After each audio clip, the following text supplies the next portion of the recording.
Hey everyone, welcome to Twinkie TV, and I'm here to talk about episode 2 of The King Eternal Monarch, and I'd like to thank Drama Beans for giving their opinions, and I'm just going to piggyback my opinions on top of theirs to see if we agree or disagree with any of the things that we're talking about.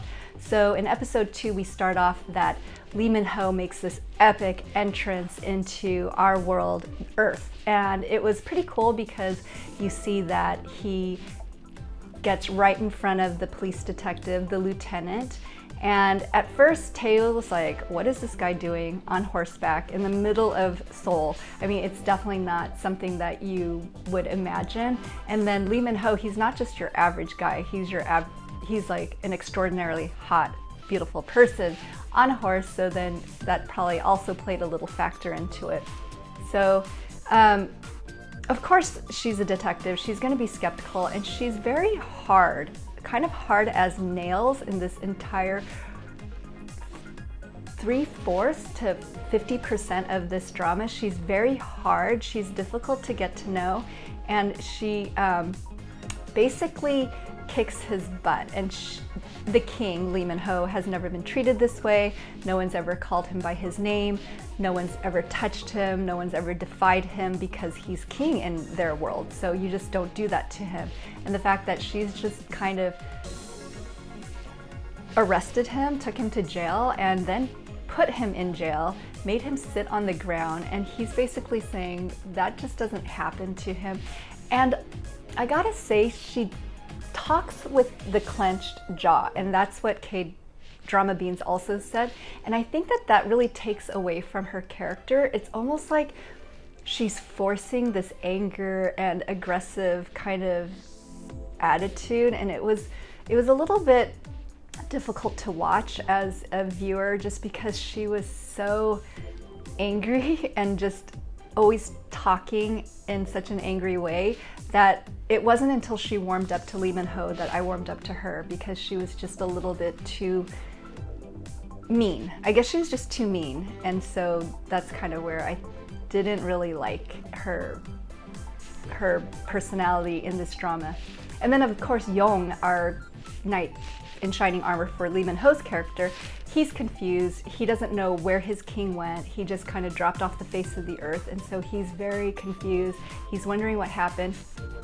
And then the cutest scene between Lee Min-ho's character and a brand new Young, or Woo Do-hwan's character in Earth, our universe, not the parallel universe. It's basically his twin. He shows up, and then Lee Min-ho's thinking, oh my gosh, my savior's here. But it's not, because it's the goofy character that Woo Do-hwan is in. And I just love that dynamic. I think Woo Do-hwan really shined in both of the roles. One, to be like such a manly, stately figure, such a, just so charismatic and just so disciplined and such a military guy. And then contrast that with his Earth personality, which was super goofy, kind of clownish. And I thought he did both of them so well. He really embodied both of the characters, which I really, really liked. And I admire that about him, that he was able to do that. And then you just kind of see that Tae, who is the lieutenant, the lead actress, she just kind of goes along with Gong's character, who is the king. So Lee Min-ho's character, he is like let out of prison, thankfully, because they're really, I mean, aside from disturbing the peace, he really didn't need to be in there. I think there was a lot of miscommunication, which kind of adds to Korean drama. There's always miscommunication in Korean dramas. But then you get to a place where he's trying to prove his king qualities, and what they did was they sold off some of his jewelry. And what was cool is that you get to see Lee Min-ho kind of like really working that part of his money aspect, because he goes on a shopping spree. He basically blows a lot of money in like no problem. I think it's because he has usually everything at his fingertips, and so when he actually goes and buys things, trying to wait it out for our leading lady to fall in love with him, he just kind of goes on a shopping spree. I wouldn't mind doing that myself. And then you see him meet back up with just Unsub, who is Udonghwan's Earth character, and he kind of shows him around and they try to get things going. I think this part was kind of a little bit disjointed for me because yes, you do see the leading lady kind of interact with our king, but it's so gritty, she's so angry that it's really tense, and it's not a good kind of tension. It's more just, I find it very confusing. So that was just me. Let me know what you think. And then you see the evil uncle, the one who is the illegitimate usurper of the throne, or wannabe, and he goes and he makes all these like very dirty deals with people who want to better their circumstances. And you know that when you make a deal like this, it's not going to end up well for anyone because you're making a deal with the devil. So basically, he's offering up these not so great circumstances, but people are grasping at it because they're looking at it as something that they can hope for.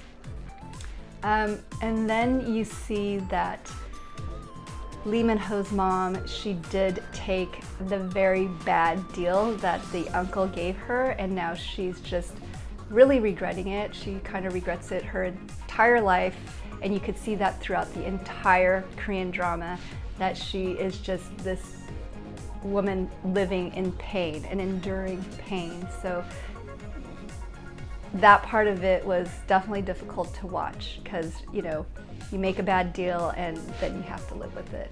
I think the other part of this drama that had a really good character was Maximus, the horse, and so he gets his own kind of following, and that one was cute. I think that it wasn't quite necessary for the drama, but it just adds to the stately kingliness of Lee Min-ho. And then here's kind of a gratuitous scene where Lee Min-ho is at the library or a bookstore looking up Earth information, seeing how it differs from his parallel universe. And then you see all these women just kind of surrounding him and just falling in love with his beautiful Lee Min-ho-ness. And then you see Gong, the Tae-eu, who is the leading lady, and she comes in and she kind of recognized that, yes, this guy is very hot. But yes, she still doesn't have the hots for him, which is, I find surprising. It goes from 0 to 100 between the two of them. It's very interesting. There's not a buildup. She went from angry and just angry towards him to just in love. It was kind of it was a 180. I don't know if it flowed that well for me. And then you see Young's character. He's still confused. Where's his king?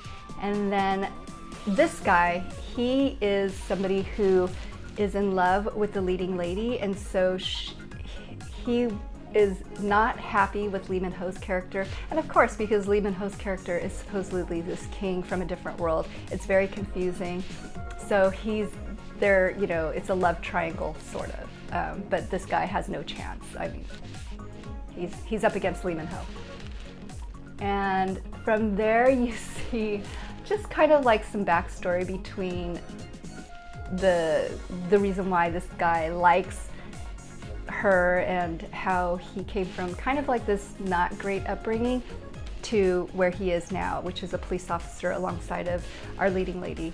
And then you have a little bit of more moments between Lee Min-ho's character and our leading lady. And as Drama Beans is saying, she just really still does not believe anything that's coming out of Lee Min-ho's mouth, which is basically he's king of a parallel universe. She thinks he's crazy, which if you met anyone on the street and they said any of the things that Lee Min-ho was saying, of course you're gonna not believe them either, because it does sound not real. I mean, this is a Korean TV drama.